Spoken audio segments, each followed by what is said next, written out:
Akaita kata ya Fatiyangamu. Papa Demoka. Tubahaye ikaze. Iyi ni Amateka TV Rwanda yumvikanira Washington DC muri Amerika. Ikaba ari radio na televiziyo ya Ruda.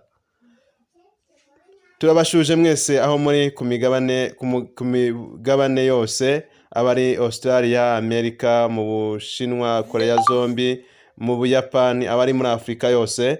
Akaba rero tubahaye ikaze muri ibiganiro kandi tubashimira uburyo mukomeza kutugaragariza ko turi kumwe kandi mwiteguye, mwamaze kwemera impamvu nziza 200, ndetse abanyarwanda benshi bakaba ari mu myiteguro myiza yo kuzaba bari mu birori by'umukuru w'igihugu bwo azabarahira kuyobora igihugu cy'u Rwanda, ndetse no kuba azabahindura u Rwanda umurwa mukuru wa Afrika kubw'impamvu nziza 2000, kubw'ibihumbi 20 bya Afrika, ndetse no ku bihumbi 20 ku rwego rw'isi. Rero muri uyu munsi tugiye kuganira ku kiganiro cyiza cyane, ni ikiganiro kigaruka ku mahoro.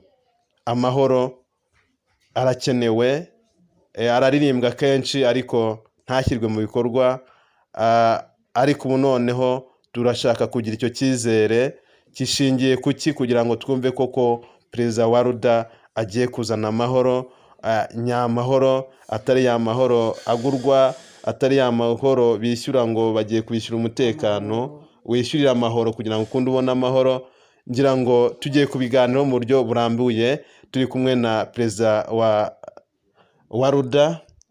Ngira ngo ndi kwenda kuvuga Perezida wa Repubulika, ariko ni mu minsi mikeya akitwa Perezida wa Ruda. Ngira ngo nk'uko ibimenyetso mwagiye mubona byagiye bibabwira ko bidatinze ko agomba kuba Perezida wa Repubulika. Ntabwo ari igitangaza kuba navuga Perezida wa Repubulika, ariko kuko atarazamura ikiganza ngo abirahirire, ubu ni Perezida wa Ruda. Rero umwanya nuwe kugira ngo usuhuze abadukurikiye. Turi kubona bari Irondere bari kutweka ko turi kumwe nabo, ndetse turi kubona bari Japan nabo ubasuhuze kugira ngo nabo barakwishimiye cyane. Ndabona n'aba muri Indonesia, Jakarta, ndabona aba muri Misiri, na Uganda ndabona n'abi Burundi, ndabona aba Tanzania, ndabona n'abanyarwanda. Okay. Amahoro rero, amahoro si amahane. Guharanira amahoro niyo ntego yacu y'Abaruda. Guharanira amahoro twabyiyemeje nko mu rufunguzo rw'ubukungu bwose n'umutekano n'umudendezo w'abantu n'ibyabo. Amahoro nimba atari amahane rero, ni amahoro abyarira abanyarwanda amahoro, kandi amahoro adakungurira ba nyirayo. Bityo rero aya mahoro y'Abaruda tuzanye ni amahoro agiye kubyarira buri wese amahoro, nawe agire icyo yibikaho ku ikofi ye. Abakuze n'abakiri bato mwese murangwe no kwihangana, igihe ni kigufi byose bikasubira mu buryo. Kurahira kwacu ni itegeko ndabarahiye. Bityo rero twe Abaruda, nk'uko twarigase ku ipasi ishushe, twiyemeje gufata imboga amahembe isaha n'isaha. Kurahira niyo ntego. Twe Abaruda n'Abarudakazi n'uturuda duto tutarafata irangamuntu, twamara gufata irangamuntu tukiyizira mu Baruda bakuru, hanyuma tukaryosa ibintu, tukaryoshya igihugu cyacu kikaba uburyohe bw'ibihekane, kikava mu karengane k'ibihekane cyakubiwemo, cyazingiwemo, cyapfundikiriwemo.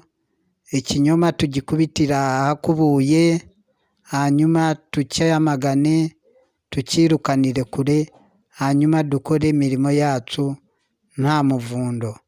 Nicyo cyatuzanye kugira ngo turusheho kunoza serivisi, tunogereza buri kimwe cyose, turyohereze abagenerwabikorwa.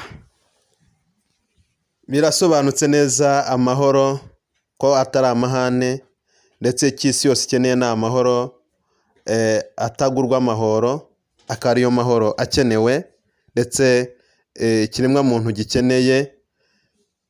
rero tugiye kugaruka ku mahoro, tubona abantu bishyura kugira ngo amahoro aboneke mu gihugu. Babanza gutanga imisanzu bakishyura, nyuma ya misanzu yimaze kuboneka n'amafaranga akaboneka, abantu baragenda bakajya mu bihugu bya kabuhariwe mu gukora ibikoresho kirimbuzi byica abantu. Ngira ngo uyu munsi dufite rero Fred, turashaka dusobanura kuri icyo kintu. Ese koko amahoro atubwira nayo kuzaza abaturage batanga amafaranga, leta ikajya gutumizamo intwaro ziremereye? Ngira ngo mu minsi mike mwabonye ifoto yacicikana n'umugabo wariho yagiye gushaka amahoro, mwarayibonye yagiye kugura amahoro ni mu Burusiya nkeka. Mwana mubonye umukuru w'ingabo ariho areba ngo imbunda ngo ihenze ngo nziza igezweho mu misoro y'abaturage, wagiye kuzana imbunda. Ese hano mu Rwanda kuzana imbunda ugiye kurasa Abarundi, ugiye kurasa Abagande? Ngira ngo izo ntambara zo hagati mu bihugu ntazikibaho. Izo mbunda nini ziremereye ni za rubanza ki muri ibi bihugu? Ngira ngo ibyo umuntu yanabyibazaho, ariko dufite perezida araza kubisobanura burambuye.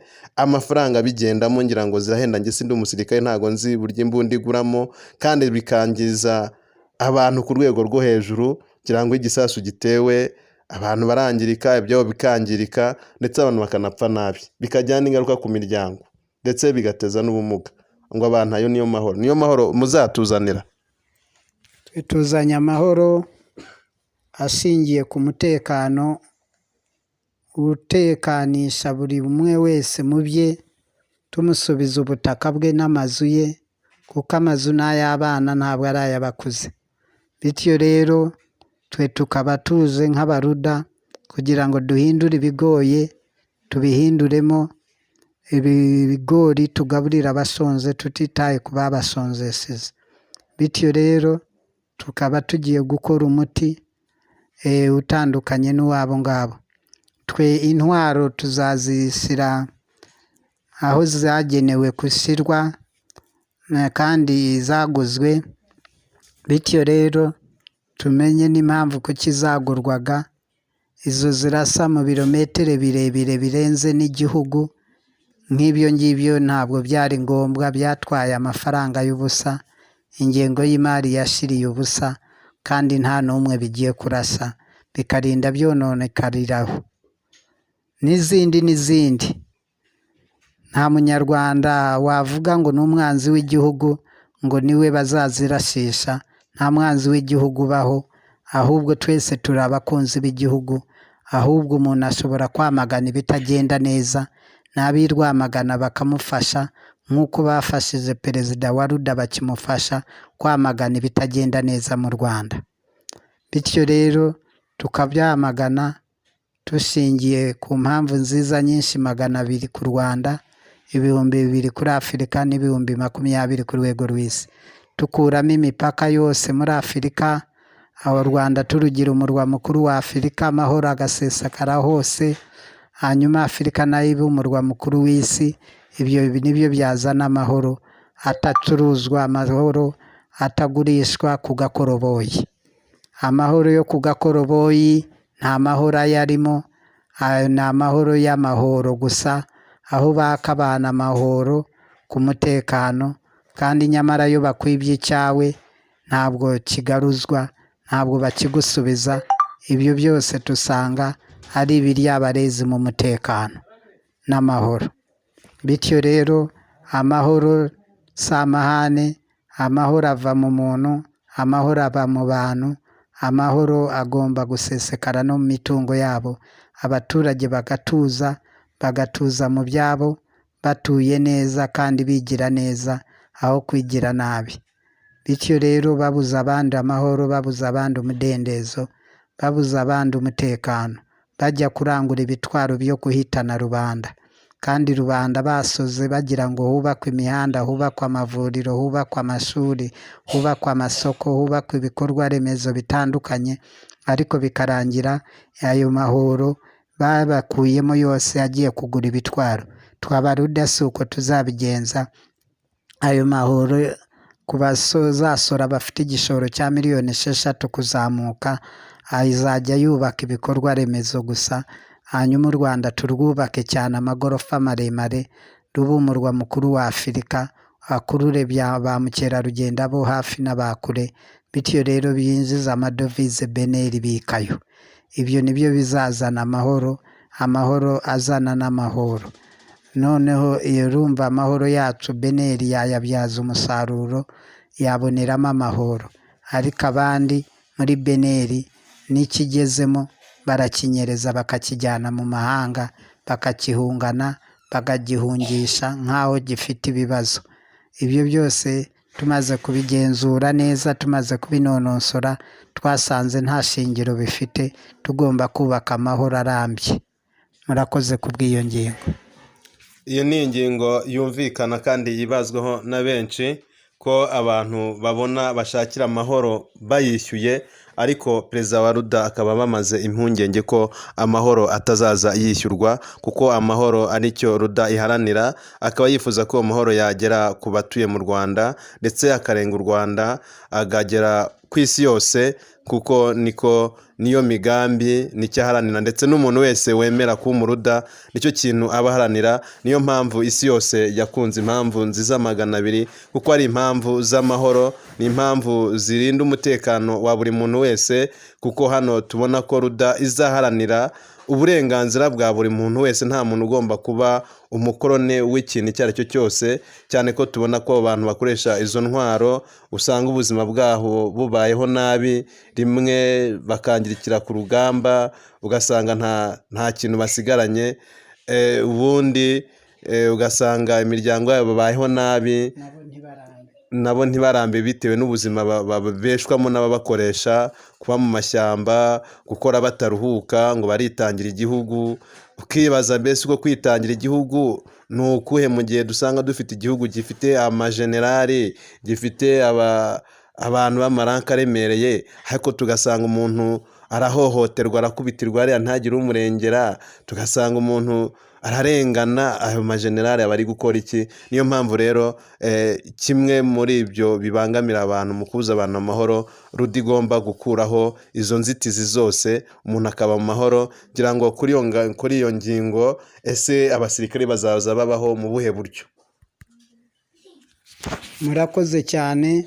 Uburyo abasirikare bazajya babaho ni uburyo bworoshye cyane. Bazajya babaho basimburana, umwe akora kuva saa moya ageza saa sita yitahira, ajya gukora indi mirimo yamuteza imbere n'urugo rwe n'akazoza kiwe. Bityo rero undi akamusimbura saa saba akageza saa 12, uwo nawe akigira mu bye, abajya mu kwiga, abajya gukora imirimo yabateza imbere n'ahazaza habo heza. Undi agatangira saa moya akageza saa sita za nijoro, undi agatangira saa saba agakesha. Gutyo rero uhembwa miliyoni 4 muri iki gisirikare, tukazisaranganyamo abantu 4, kandi bakafata n'umwanya wo kuruhuka. Ubukungu tubusaranganye muri bose, byose bisanga ari uburyohe bw'ibihekane. Tukoresha abantu bahembwa neza, kandi bose banganya umushahara neza, nta busumbane, nta kubyigana. Ifaranga ry'igihugu rigere kuri bose. Bityo rero nicyo cyatuzanya abaruda, kugira dushobore gukora umuti, abasirikare bishime, abashaka kukivamo bakivamo nta mananiza, abashaka kwinjira binjira nta mananiza. Gutyo aho ngaho nibwo buryo tuzakoramo umuti twe abaruda twarigase ku ipasi ishushe, kugira ngo duhindure ibigoye byose, baba abasiviliani baba abasirikare, ibintu bijye mu buryo. Murakoze cyane kubw'iyo ngingo. Abari bakurikiye Amateka TV Rwanda ikorera Washington DC, dushoreje ahangaha ikiganiro cyo na kubutaha. Murakoze cyane. Akayuta kataya fatiyanga Papa Demokarasi k'ikiyoji. Birumvikana Papa Demokarasi nta wundi bavuga, ni Barafinda Sekikubo Fred. Abana bose baramuzi bamwita nde? Papa Demokarasi k'ikiyoji. RUDA uri igisubizo, RUDA muziyi, RUDA waratsinze, waramamaye, RUDA uri ishyaka nyashyaka.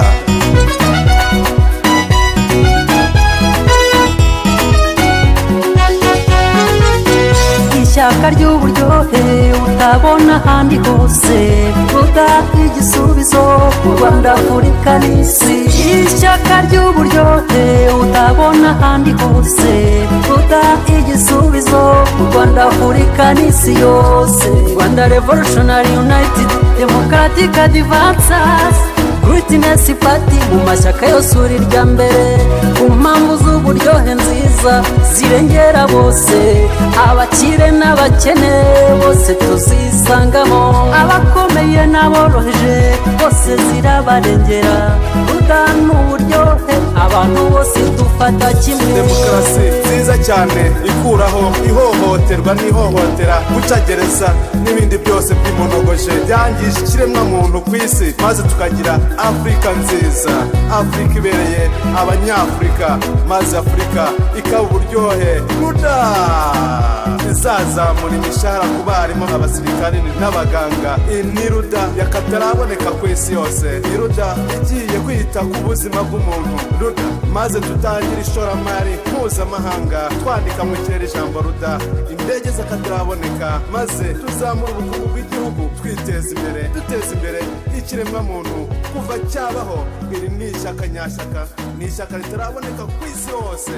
Ruda n'uburyohe, Ruda izamamara, Ruda izatsinda, Ruda ishyaka nyashyaka.